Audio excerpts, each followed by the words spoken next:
Carrie, thank you for joining me. It's lovely to have you here. I know you're very nervous about this. Only slightly. You'll be fine. I believe I'm in good hands.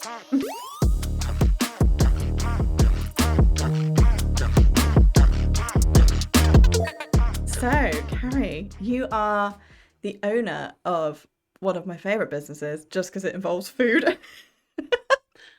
If there's one thing I love talking about more than video and anything like that, it's just food.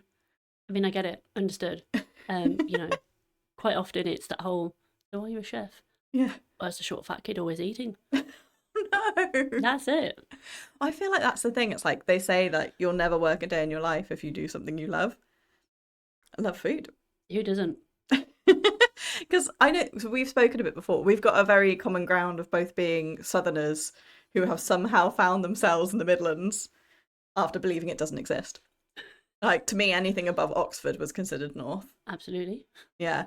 So you've basically now opened yourself to a whole new market of people, and you've got to try and infiltrate this market as it is. How's that going? Yeah, I mean, going from offering my services in one county to now offering them in nearly 5. That's mad. Yeah, but then moving a business was mad. Yeah. Spent 6 years building a business in Berkshire Mm-hmm. and then just up sticks and moved to Worcester. But when you're as good as you are. And it's not without its challenges, and it's not without a lot of miles in the van going back to Berkshire. Yeah. But it's slowly drip feeding into the areas that I'm now in. Nice. Because the majority of what you do, because you've got kind of like the corporate side and like corporate events and things like that, but you do a lot of weddings. I do a fair few weddings. I'm very fussy about which ones I take on, though. Yeah? They are stressful. Yeah. There's a reason why we don't do weddings anymore. Yeah. Well, it took me until 2023 to start doing weddings because I just what they call it? That voice inside my head that said, you can't do them. You're not good enough. Your little saboteur. That's the one. That's the one. Yeah, the inner saboteur was like, no, you can't do them. But I started 2023 with 6 inquiries and I did all 6. Oh my God. So 6 a year is my max. Yeah. I don't always hit it, which is fine by me. That's really good. Yeah, fine by me. Yeah. Because I'm a one-woman band. Yeah. So it's all on me. I don't know how you're able to cater such amazing, like, massive events like that as a single person doing it. I just love what I do. And that's so cliche when I hear it, but someone has trusted you with their big day. Mm. And it's such an honour. Yeah.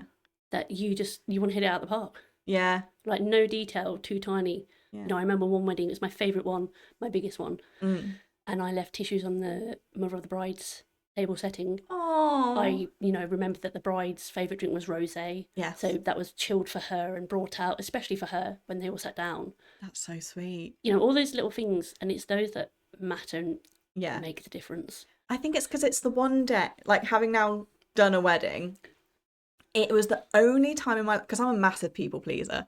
I am 100% a, like, if it's okay with you, like, don't worry, like, just get what you like and I'll do it. It is the only day when me and my husband James agreed that we were like, fuck everyone else. Whatever we want goes. And, like, we were not afraid to be like, I would like this. And that's it. When it comes down to the wedding tastings, yeah. And it's the bride's like, oh, my favourite start is like mushrooms on toast, but I'm like, no, let me just stop you there. Yeah. Your day, and if you do it right, you only do it once, so let's do it properly. Yeah. I mean, did I want to do a roast beef dinner for 140 in June? No. No. But did I? Yeah. Because it's what their favourite meal was. Oh. And, and even like when I just dessert, they can't choose which one's their favourite. Yeah. I went, fine. Mini trio. That's what not a trio, Tish. 7. Whoa! You're about to become my husband's favourite person. Because for me, it's either go all in or don't go at all. I love that. I love that so much. I remember for our wedding, we were proper like, because we're massive cocktail people. It's so funny. We'll go to like a bar and like my husband will order a cocktail and I'll order a pint and they'll try and give them like the other way round. And I'm like, no, I'm the ale. Oh, love those stereotypes. He's a pina colada. But we were proper like, like we've got our own signature, because I'm doing like signature drinks is like a massive thing now. And so we did like Mr. and Mrs. I love cocktails. Yes. And then we had a competition because we're very competitive people. And so mine was an amaretto sours. Ooh. I love a good amaretto sours. So good. It has to be like enough bitters. It has to be like tart. And then my husband was like, "Oh, I want a spiked cherry Coke." So it basically is just, I can't remember what he put into it. Wow. But the barman at the beginning, they were like, "We don't know how to make this," and like my husband was really, really nervous for the ceremony. So they were like, "We've made 3 versions. Do you want to taste them all and see which one you prefer?" Ooh. And so he got to try them on the morning of the wedding, calmed him down a little bit, and drink all the failed attempts. And then he was like, "Yeah, that one." They were like, "Cool." They did that. And then they kept a tally of whose was ordered the most. Oh, I So love at the that. end, we had like a competition card of who, obviously I won. I might have guilted people into it and was like, "I will cry if I don't win." I mean, female intuition, gotta win. Exactly. I love an amaretto house. But yeah, it's just having those like little things that like you almost feel like too much of a bother to ask. But I find like weddings is the one time that everyone's just like, if you want it, you get it. But you see, even that, the reason I started Oh My Nosh, generic menus that a chef has got to do for 3 months, and you have to choose off of it. Yeah. Bore off. You can have whatever you want. I love it. That's why I started. Because you do like private catering in houses as well, don't you? Like private birthday parties and stuff. Yes. Because my friend's birthday, because she's vegetarian, but she loves Thai food. And it's really, really hard to find like a good Thai restaurant that does good Thai food that's not just like what British some people vegetables. Want. What British people want. Yeah, exactly. And so we hired a private chef to come in and do like a dinner party for us. And I think it worked out like 40 quid a head or something. We're like, we would have paid more for that going out to dinner. Like, we should be doing this more often. Like, genuinely, I love it. So, hen party this coming Saturday. Oh. The bride is getting married in Greece. They love Greek food. Yeah. Step back. Because Mediterranean is one of my favourite cuisines. Oh, I love that. So they're having like these massive tapas boards with, oh my God. you know, I don't know the Greek words, but meatballs and, you know, all that kind of stuff, you know. Yeah. I just, the joy it brings, giving people what it is they love. And it shouldn't be too much hassle. No. And yet all too often you hear, "Oh, I didn't go with that chef because," yeah, or, "No, they didn't really do anything nice for the vegan." And like my biggest thing is you can have a vegan around the table, but they don't need to stand out. Yes. So like they will have as close to the main as it is. Oh, I love that. And we won't make you sit there with your hand up. No. We will quietly work out who you are and just put your plate of food in front of you. And a lot of the time it's like, "Did you know?" That's so good. That's my job. I love my that. job is so you can be here, switched off, present, relaxed, making memories. I love that so much. Because I feel like a lot of people who have like dietary requirements definitely feel like a bother. And I hate that. Yeah, it like, shouldn't be the case. Gluten's going to kill you. Get out. It's like what? No. What, nuts are a big thing? Yeah. Sorry, can't deal with you. No, I don't get it. It's just baffling. It's so lovely when you hear, like, because I know that like you don't do cakes and everything like that. So I've had Nicola from Caketastic on the podcast a few weeks ago, and she's exactly the same because she makes everything from scratch. And she's like, because I'm pretty sure she's diabetic as well. So she's like, "Yeah, you're diabetic. We'll make diabetic cake. Not a problem. Gluten-free, sorted." Like, it's so refreshing to hear like catering people just being like, "Yeah, we'll make it work." It's just a sign of the times, though. Yeah. I remember a few years ago in one kitchen I worked in, and the vegetarian option, and this was from the head chef, was being made with veal stock. No. And halfway through service, I blew my top because I was just a relief chef. But I started making a veg stock. It's not that hard. No. It's peelings of carrots and mushrooms and water. Half the time you've got it left over from doing the peelings anyway. And he was like, "What are you doing?" I was like, "You are mis-selling a vegetarian, whether you agree with it or not. We're not here to judge. We're here to do it." Like, because, so, like, my friend is vegetarian. She's been vegetarian for like 15 years. So if she now has any kind of meat, like, it really upsets her stomach. So, like, you don't know what you're going to be doing to someone. In itself as well is, there's a lot of trust that's going to that caterer, that chef. Yeah. And yeah, you know, in restaurants, it's not always 100%. No. I mean, secrets from the inside. Yeah. If you're gluten-free or vegetarian and you're having something deep fried. Yeah. They're not changing the oil. No. They're not changing the oil. It's one big fat fryer for everything. Yeah. I've only worked in a handful of places that have separate fryers. Yeah. And it's a real beef for me. I don't like it. Yeah. You know, my fryer, it's all tiny, and obviously I know exactly what I'm doing and how many numbers, Yeah. but it's fresh oil every time. Yeah. And it's deep cleaned every time. Oh God, yeah, no, it never used to be changed in the one I used to work at. Like, it was a thing. I think that is something as well, because we've had this chat before about working in like pubs and catering and stuff when you're younger and working in hospitality. I feel like it's just got to be a thing that, like, you turn 15, you have to do at least 1 year working in a pub kitchen. I think it should be like mandatory. Yeah. Everyone should be able to do something in hospitality. Yes. Whether it's coffee, waitress, Yeah. wash pots, chef. You have to deal with the general public. Yeah. For at least a year. Agreed. Could you imagine? Oh my God, it'd be amazing. Well, that's it. Because so, again, so my husband Joe, so he has never really worked in like hospitality. He works in sales and retail, but he hasn't really done like hospitality. And so, like, we'll go out for dinner. He's got a real bugbear with how long it takes for the check to come. And I sit there being like, they do it on purpose. It's so you don't feel rushed out. It's like sitting down for dinner is a sociable occasion. So you can sit and you can have another drink and like you don't feel like you're being rushed out as soon as you finish a meal. And he's like, I want to go home. But even that, as a society, is something we're slowly eradicating. It is. Because we want it, and we want it like that. Yeah. But the whole purpose of getting around the table is to enjoy being in one another's company. Yeah. So like for me, and this is, you know, looking back over the years, my grandma was the instigator of our family for that. Oh. She was a typical matriarch where she was happiest when she was head of the table with all of us there, arms everywhere, food everywhere, lots of chat, loud. Yeah. And I now can look back and I remember her face. As she sat there like the Cheshire Cat. And that's what food is. It's bringing people together. Yeah, 100%. And we're rushing it. I mean, there's a reason that Spanish, Italian live longer. Yeah. It's because they take their time. Yeah. I mean, how many times have you been to Italy and you wanted a quick coffee, but no, it's lunchtime, closed for 2 hours. Yeah. No, siesta time. Yeah. I think we need to bring siestas back because I love an afternoon nap. I'm into it. I'm into it. Fully into it. And maybe I just need to go move to like Italy or Spain. I mean, that sounds like a much better idea. Yeah, I think this works. But it is like you said, so I'm a massive person for, my friends always joke that like I'm trying to fatten them all up because I love cooking. Absolutely love it. My friends call me a chaos cook because I don't measure anything. Nothing gets measured. Nothing gets timed. Like James will be like, oh, how long do you cook this for? I'm like, until it's done. Right? You can tell when it's done. The rule in my house is if it's on at 180, it goes in until 180, it's 20 minutes. Yeah. And my other half just baffles at it. Yeah. Because they're timed. Yeah. Everything goes in a specific time at a specific temperature. And I'm like, the heck it does. No, it goes until it's done. You keep checking it until it's done. Like, Apart from Yorkshire puddings, because otherwise I will keep checking them and then I'm going to ruin it. That's a science. Yeah. But I was like, do you think in professional kitchens we have different ovens at different temperatures for different times? Exactly. We don't. But just home cooking. So all my friends are like, oh, you're trying to fatten us up. Because like I don't make small portions and I don't make small amounts of food.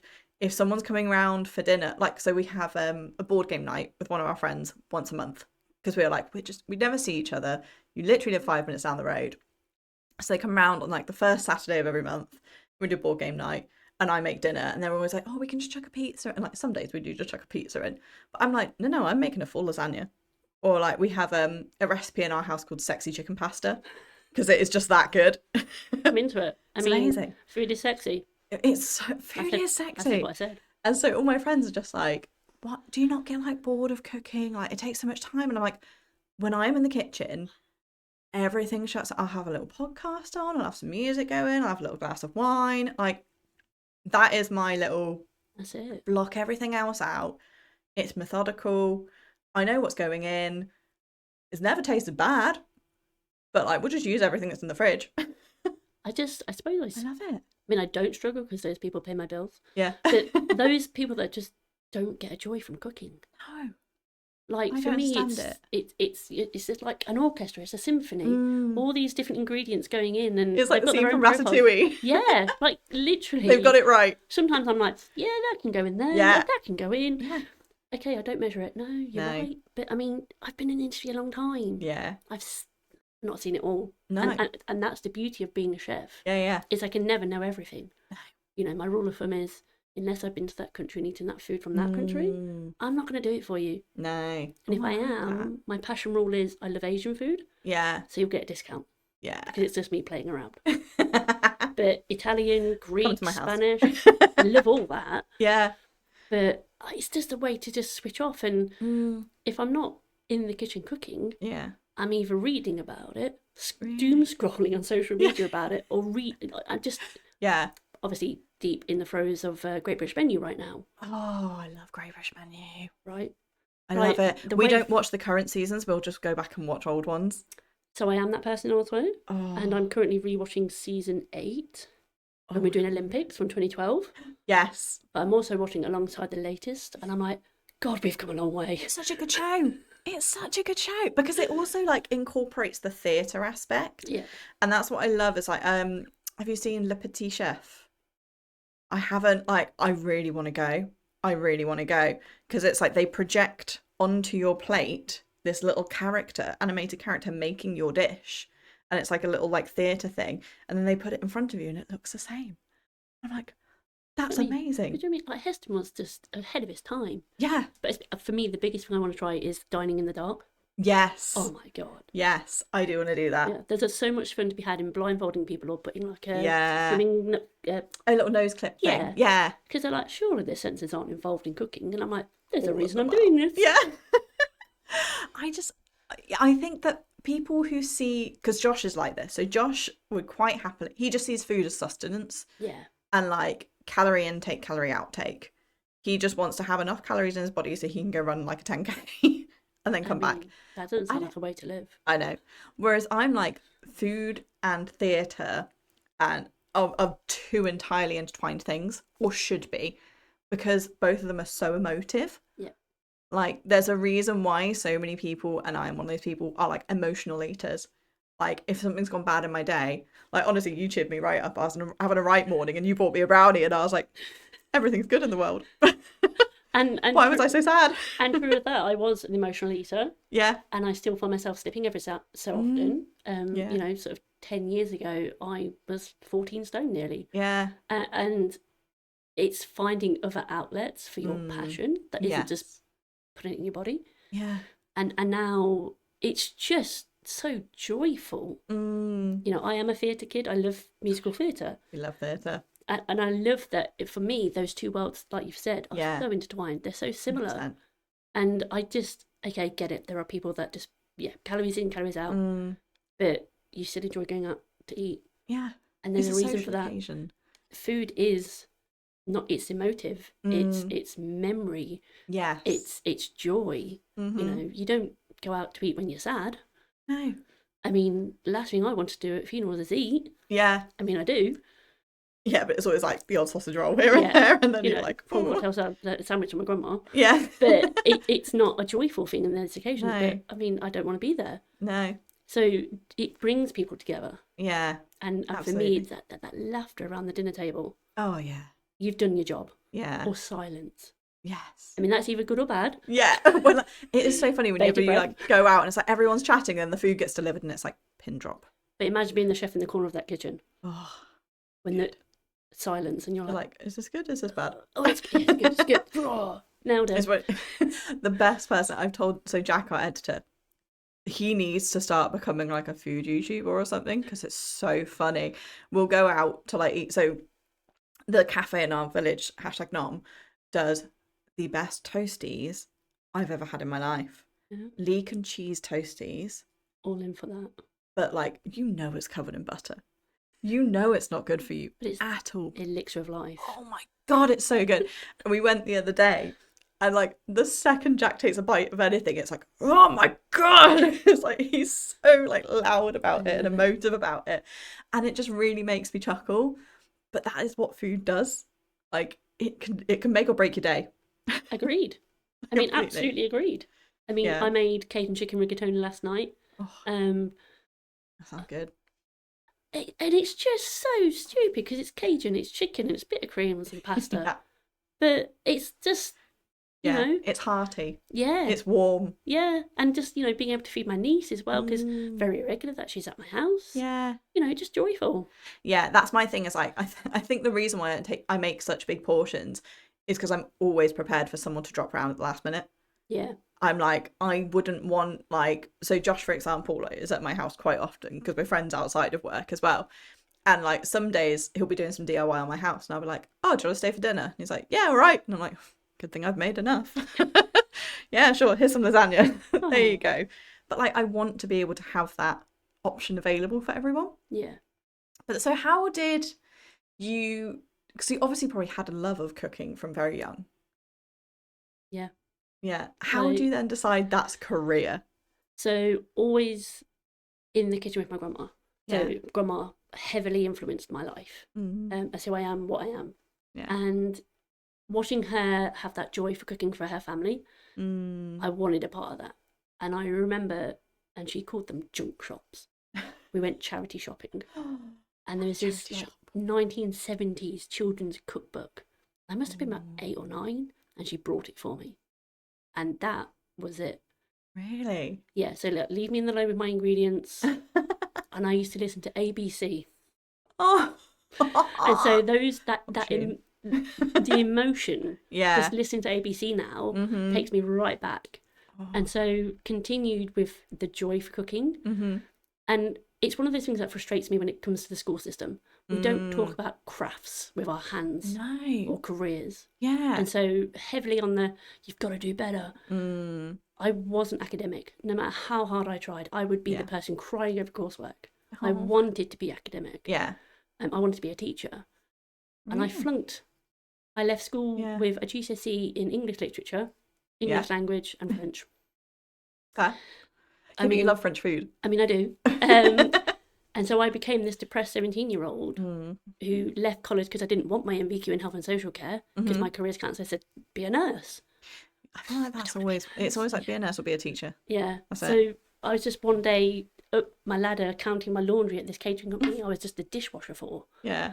And the head chef came in and I said, Darren, how did you get into what it is you do? Yeah. And he went, do you want to know? And he put me on a 12-week trial course, my MVQ level 1. Amazing. And that was the first kitchen I worked in. And it sounds, again, so cliche, but being in my whites, I was like, this is it. It's like a graduation moment, isn't it? Yeah, it felt right. Yeah. And even though I don't wear chef whites anymore, because it's a bit more laid back, there's still just something about being in the kitchen, my apron on, just in my own little world. And for me, it's that. Yeah. It's just a place to be. And that was it. I've not looked back. That's over 2 decades. Wow. Yeah, just because that one conversation with Darren, the head chef from Canter Caterers. It is so nice when you do have something, because I remember when I was, because my parents didn't teach me a lot of cooking. So my dad makes a cracking roast dinner. I mean, anybody that can make a cracking roast dinner is yeah, but me and my dad have got like a roast pork crackling down to a T. Ooh. It never fails. I refuse to buy crackling joints in Tesco because it doesn't work. No. Just get me a proper joint of like pork and make it work. And then my mum taught me how to make a really good bolognese because she was like, if you know how to make this, you have like 5 dishes. Go ahead. She was like, you're going to uni, know how to make a bolognese.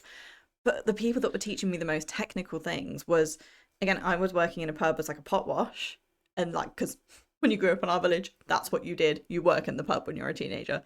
There was probably only a couple hundred people in the village and one pub. That's what you did. So I was working there. And like, as well as being a pot wash, you also you prepped the salads on the plates and do all the garnish, and like you were in charge of pudding. So I make a really good eating mess as well. And how to whip the cream perfectly. And you do all this stuff. And then I was finishing college, I think it was. Yeah, I'd go to college. I'd finish and the bus would get me back in at 6 p.m. and my shift would start at 6 p.m. And I was like, okay, crap. Literally go into work, change into your work clothes there. You haven't had dinner. So the chef would turn around to me and be like, Tish, have you eaten yet? I was like, no. Like, my stomach is growling. And he was like, what do you want? I was like, I'll have a steak if it's going. And he was like, okay, cool. I was like, what? Okay. And he's like, yeah, but you have to cook it. He's like, I'm going to teach you how to cook it. How do you like it? And I was like, oh, like at that time, medium. We've progressed to rare these days. Don't we worry, guys. So he then proper taught me the like different areas of your hand of how it feels. And yet, And I was like, I'm nearly 40 and people still don't know this. yeah. I'm like, what do you do with your days? Yeah. Listeners of the podcast, if you don't know, it's this is how you tell what a steak has done. But he taught me that.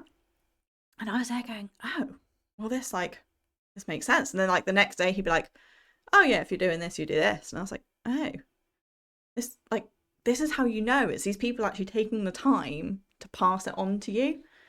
But I know so many people then just don't, because kitchens are very stressful. And chefs are angry. Chefs are very angry. I used to be one. An angry chef. Yeah. Yeah. But that's the thing. I've had so many spatulas thrown at my head. Oh. It's just a thing. When you stand by the sink and they throw it in the sink and it all comes back up at you. I was never that angry that I threw things. No. But aggressive, I was. Yeah. But I feel like that's just accepted in like the chefing world. But why? I don't know. See, last year, read Sally Abe's book, A Woman's Place in the Kitchen. Ooh. And she, obviously writes about all the things that have happened to her as a female in kitchen, sorry. Yeah. And he like, oh yeah. Yeah, I remember stuff that shouldn't have happened. No. Yeah, because I'm female and they're male and it's just okay because it's not funny.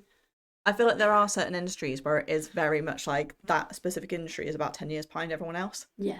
And I do think in the kitchen is definitely, because it is baffling as well that like in a home life, it's expected that like the woman does the cooking and everything. But in percentage of chefs, gender-wise, there's way more male chefs than there are female. Yeah, and there's a lot of things that frustrate me. So like, oh, do you need help picking up the stock pot, darling? No. I'd rather struggle. And I am that female chef that's got a stock pot that's the same size as her. Yeah. And I'm like, no, I don't need your help. I love that. Yeah. At the sort of places where I'm promoted within 2 months. Egotistical of me. But, there's a male chef there. This is at the hotel, my first hotel I worked in. Yeah. And I was still on my trial period. Yeah. And he's like, I've put bets on how long you'll last. And all right, bet. Yeah. And 2 months in, with another month to go on my probation, I got promoted above him. There's nothing that drives me better than spite. And that's me. Like, we have a thing in the office, like, if someone tells us that we can't do something, oh, God forbid, we're going to do it. And that's where my saying, where there's a whisk, there's a way comes from. I love that. Because I will always say yes and then work out the mechanics afterwards. Yeah. There have been times when I've done 7 events in 24 hours. And I've used I've had to lean in on my team a lot harder than usual. Yeah. Yeah. But my God, I'm going to do it. Yeah. Just because someone said, you'll be a nurse one day and that will be it. You're like, no, I'm going to run my own business, thank you. I'm going to do it the way I want to do it. But even then, it never occurred to me to become my own boss. See, this is a question I ask people quite often because I've never seen myself as the sort of person that would run a company or work for I'm a quite happy employee. And technically, like in this business, I am an employee. So I have all the safety that comes being an employee. But Josh has quite happily sort of gone, run the business. And it's like, okay, I'm never going to be the sort of person that's like, I'm just going to go out and do it on my own. How do you get to that point? Because I'm so inspired by anyone who does, because I cannot compute in my brain that you can just do that. So I was working in a independently owned little pub restaurant down the south coast, and it started as I was the sous chef, and then I became the head chef, then I became the only chef, and everything in-house apart from the baking of bread was done by myself, even butchering meats.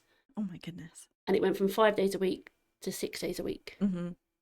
And there was just something in watching all the other members of staff get 2 days off, including the manager and assistant manager, and not being able to even get a pint of Coke from the bar. What? Yeah. And I remember emailing them on a Sunday night and just going, I'm not coming back. I'd had enough. Yeah. Nobody wants to work 6 days a week. No. And nobody wants to work from 9 a.m. till 11 at night. And back then, admittedly, this was 14 years ago. And just yesterday, having this conversation with my partner, chef wages are very behind the times. Oh, God, yeah. And back then, as so bad. Head chef, 6 days a week, I was only getting paid £25,000. What? Yeah. And I just emailed and went, I'm not coming back. No, I don't blame you. And so the next day, I got my UTR. And oh my Nosh was born with £48 in my bank. Wow. Because Tony Robbins came into my head, and it's burn the boats. Okay. You have to make it work if you haven't got a backup plan. I love that so much. And don't get me wrong, I can always fall back on my skills. I've worked hard at them. Like, they're mine. We're employable. Yeah. I mean, I don't know if I'm that employable anymore. It's like nowadays, no. But it's just, you have to go all in. Yeah. And one thing my friends, who are also, some of them are self-employed, have said is, it's the undeniable belief you have, Carrie, that, oh, my Nosh is going to work. I don't panic, I don't stress, I don't worry on the surface. Yes. When we look at the bank account. Yeah. Yeah, but underneath I'm like a swan and my legs are going. But it has to work.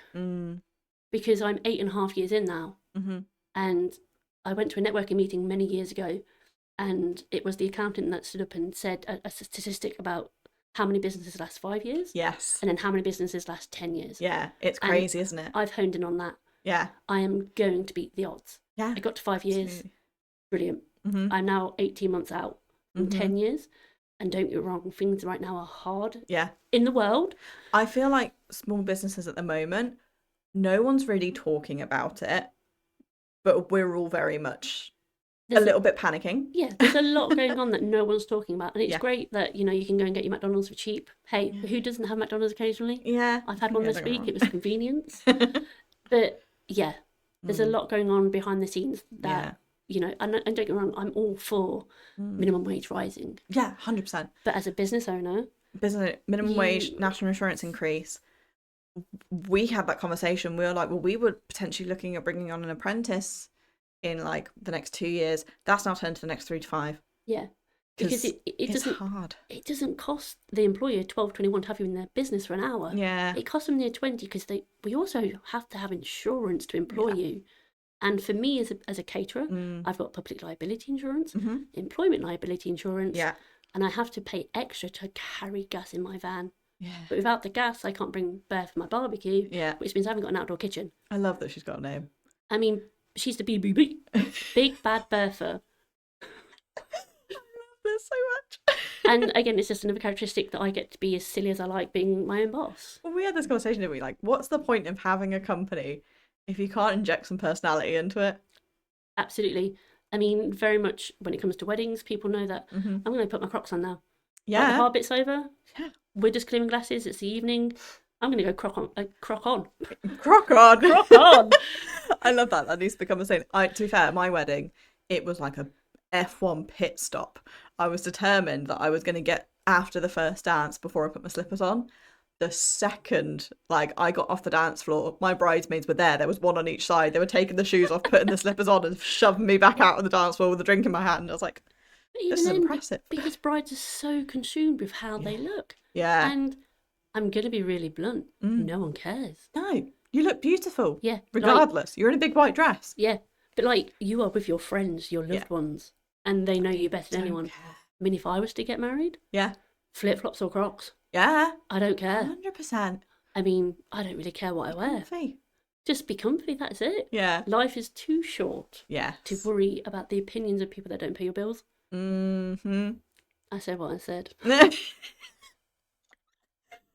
love it. I love it so much. And it's an important lesson that I had to learn in business. Yeah. Is you can try and be all things to all people. But people don't buy what you do, they buy who you are. Exactly. It's like we've had many conversations, especially in the last couple of years, of like where we're going as a business and who our clients are.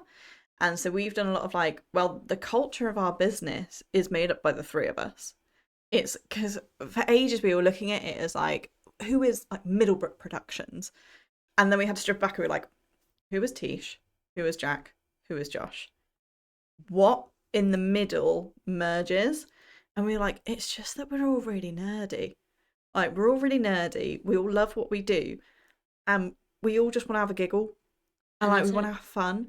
And we're like, okay, so our clients need to fit in with that. Yeah. And if they don't, they're not our kind of clients. But I think you've touched on something there, Tish. Culture. Yeah. USP. Yeah. Know who you are and know what you do and be comfortable with it. Yeah. I mean, being comfortable is the main bit. Because you can find, we definitely went through a stage of being like, especially when we did the rebrand, we were like, right, we are a production company, we are glossy, we are slick, we are like, the way I describe us at the moment is we're like standalone videographers. If you imagine them as like a Peugeot or a Volvo, we're an F1 car. Yeah. This is like the scale of what we're talking about. But we're like, we are an F1 car in terms of like what we put out and the production of the quality that we do. But in terms of how we work, we're a clown car. Yeah. Because it's fun and it's silly and it's like, you cannot get true creative freedom without having the fun, silly mess in the middle. So 8.5 years ago, I was originally Carrie, Shay, Catering, because that's how uncreative I was. Yeah. And I'd much prefer Oh My Nosh. forced 2 months off due to hip surgery 2 years later. Yeah. And I'm like, I find that funny. Yeah, I like it. And people are going to remember it. Yeah. And like the food I've churned out in the last 8 years, I would probably never have thought of in catering. So like I've done Kentucky Fried Chicken livers. I've done a chicken liver parfait croque monsieur. I've bone marrowed crumbed oysters and deep fried them. Oh my god, this all sounds really good. But like, I get the creativity to just do what I want. Yeah. You know, like even I keep mentioning them, but my grandparents both passed away within a quarter of a year. Yeah. And now I've like forever immortalised them in one of my menus. My cheese board is my grandparents. Oh. So like my grandma had a plum tree in her garden. Yeah. And I made grandma's garden veg chutney. Oh. And my granddad, whenever I went to visit him in his home, bless him, would always give me dried figs. Don't know where they came from, but he'd rifle around in his drawer, and I'd come home with dry figs, and I found them when I was actually getting ready to move. And I went, I need to do something with these for him. And so now the Oh My Nosh cheese board is something that I can still look at 2 years later and know that I still enjoy eating it with them. And it's just all that creativity of freedom, and you can do what the hell you want. You know, food has no rules. And for me, I mean, don't get salmonella, but like food has no rules. Preferably not.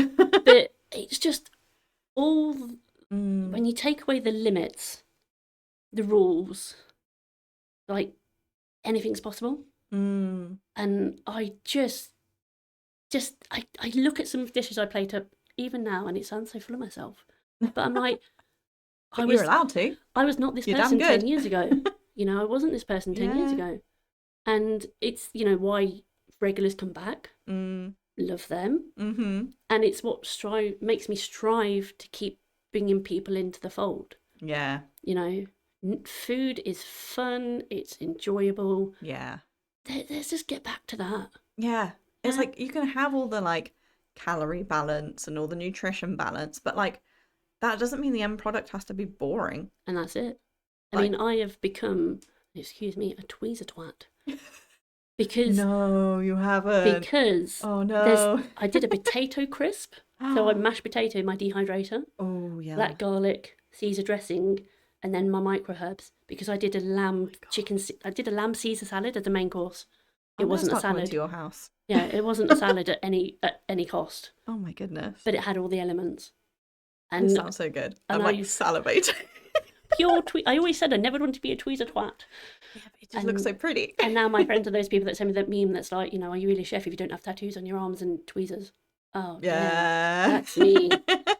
It's like, well, that's it. Because I've recently got a functional tattoo. So it basically, I do a lot of crocheting and sewing. So every spine on my dragon scale is a centimetre apart. So I can measure it. It's enabled laziness. I mean, but the reason I found out about functional tattoos was because of chefs. So there's one you can get on your palm that's like a tablespoon and a teaspoon. That's insane. So you just pour it. It's not going to last. Oh, you have to get it redone every now and then. Oh, no. Yeah, no, it's painful. But I was like, that's genius. Yeah, that's mad. I mean, I just prefer to carry everything with me. I mean, that too. I mean, tattoos aren't cheap. But obviously you've got like the massive catering side of your business, which is phenomenal. But something that I love that like you haven't really pushed out to a lot of people, but I've been stalking your social media and you've mentioned it a couple of times to me, so I know about it, is the community stuff that you do. Because so I watched your little live video that you did the other day. I hate it. It was really, really good. But so you're basically trying to create meals, basically, so you were telling me about like the ready steady cook option you're doing. You're trying to create meals for, is it community hub or something Yeah. like that, just out of donated food. Yeah. And so effectively, I've never really belonged to a community. I'm a country bumpkin. Yeah. Something I don't speak about is I don't come from a good background. We were a poor family. Like shopping in Aldi before it was called Shop in Aldi. Embarrassing level. And being able to now give back with my experience is a joy I can't quite describe. Yeah. And so I do work at the community hub, and there's this thing they do called Fair Share. And it's giving out meals or food of what's donated. But a lot of the time it's, I don't know what to do with that. Yeah. And so I'm like, but to me that's second nature. And so I'm going to keep pumping it, because sometimes you find yourself in situations that no parent really wants to be in. No. And no more and more so nowadays. And no grown adult wants to be in. No. But if we can, for me, link arms and go together, we're going to be stronger. Yeah. And I've spent over 2 decades honing this skill, and it's costing me nothing to share that. No. And I think, you know, the world is so selfishly aggressive at times that we're not going to get anywhere like that. You know, we're not going to teach the next generation of Bohemian children that really it's about togetherness. There's too much like us and them divisive culture, especially at the moment. It's just becoming more and more prevalent. Yeah. And I think the lovely thing about like seeing what you're doing, because I do think that things like knowing how to cook properly and access to like fresh food and fresh ingredients, there is a massive sort of culture gap and like societal gap to like, it's not cheap. Like if you are barely being able to afford food to make dinner, you do not have spare food to experiment and to try. And that's it. You know, I was raised on cheap meals. You know, my grandma would feed us peach in a tin, and it's still, I love peach in a tin. Nostalgic, right? Yeah. But if you don't know these things or have this skill, okay, a 29p tin of new potatoes is still a 29p tin, but you don't know what to do with it. Yeah. And you know, I am classic, maybe somewhat neurodivergent. I can eat the same meal for 10 nights in a row and not care. Same. I have my safe meal. I literally have yogurt for lunch every day. But can we bring people together? Can we give them the confidence to cook for themselves? And can we make them feel part of something? Yeah. Because the worst thing in society and community is actually feeling like you're alone. And it's that we're trying to break down the barriers to. I love that. And in many ways, okay, I do have some rich clients. I'm not quite middle class myself. But do I charge them and then give to them? Yeah, absolutely. We're Robin Hood in this bitch. Thank you, you know? And that's where I'm at, you know? Yeah. I'm still the girl that shops in charity shops. Yeah. I picked up a wicked, cookery bakery book, patisserie book, sorry. Yes. Turns out, signed by both the Rue brothers. It cost me £2. Love that.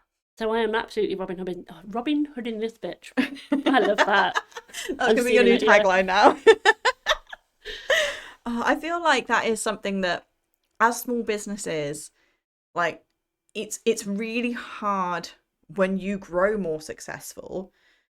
You almost feel like you're leaving a part of like the SME world behind, because so we've found that like the more, like the better quality we get, obviously the more money we're going to charge, because it's better content. We're working with bigger clients, and we kind of got to that space. We realized like we were inaccessible to the SME world, or at least the smaller side of SME world. And then we built the podcast studio. We were like, oh my God, this is giving us like an option that's way more accessible for people, and it's lovely. But it also means that like the more of these bigger projects we do, the more we can like work with charities and do charity videos like on a really stripped back rate, because like we want to still be doing that stuff. Yeah. So it's finding ways that like the bigger we grow and the more we're able to charge, the more we can do for the community around us. Yeah. Which I love when other businesses are doing that as well. I think it's really nice. It's influence, isn't it? Yeah. And you need to do it and be shown to be doing it to influence other people to do it as well. Someone's got to lead the way. Yeah. And I just think community, I just can't even put it into words how I feel when I go down to the hub. Yeah. You know, and every time I go networking and let's think about mental health, tell that to the hub. And I pass all these details on. Yeah. Because I just don't imagine a world where my niece or my godchildren and now my stepchildren are out on their own. Yeah. Where they feel that they can't talk to Mum and Carrie. Where they haven't got quite what they need. But if we lead the way, they're gonna show us the way. Yeah, absolutely. It takes a village. Right? It really takes a village. And like we've I spoke a lot with someone recently and they were saying like because I got a very, very small, tight knit like friend group, and they were like, well, you're putting your energy into building your tribe. And I was like, that's exactly what it is. Like, they are my tribe. Like, they're the people that will go to bat for me. It's your vibe that will attract them. Exactly. And much the same. I've got 6. Yeah. 6 people. And one of them's my niece. Yeah. But I'd take a bullet for them. Yeah. And absolutely. Well, I'd probably be the one holding the gun. Yeah. At them, not me. Look, you will take this bullet for me. Come on. Yeah. Pack in. But yeah, I think it is really nice when you sort of find your space, you find your community in business and in personal life as well. And it is just really lovely to see, because we haven't known each other overly long, but it's really nice to be like, I just completely get your vibe. And I completely get the goal of like what you are doing and who you are trying to like connect with and trying to work with. And I also just get very jealous of all the really amazing food you make. So there's that too. But I'm really excited to see where it's going. And I'm glad the Midlands has adopted another Berkshire person, because I think we're going to start taking over at this point. Absolutely. Just find your lane. Yeah. That's it. Yeah. If there's one thing this world needs, it's more people who have found their lane. Find your space and take it up. Yeah. Take up as much space as you can. And don't be afraid to take it up. No. Especially as female. Yes. Honestly. It's mad. Well, doing research for a speech I did recently, I found only 7.7% of podcast hosts about business or technology are women. It's not surprising, though, is it? So that's why I'm here. Yeah. I love it. Thank you so much for coming on. It's been an absolute pleasure. Thank you for having me. Anytime.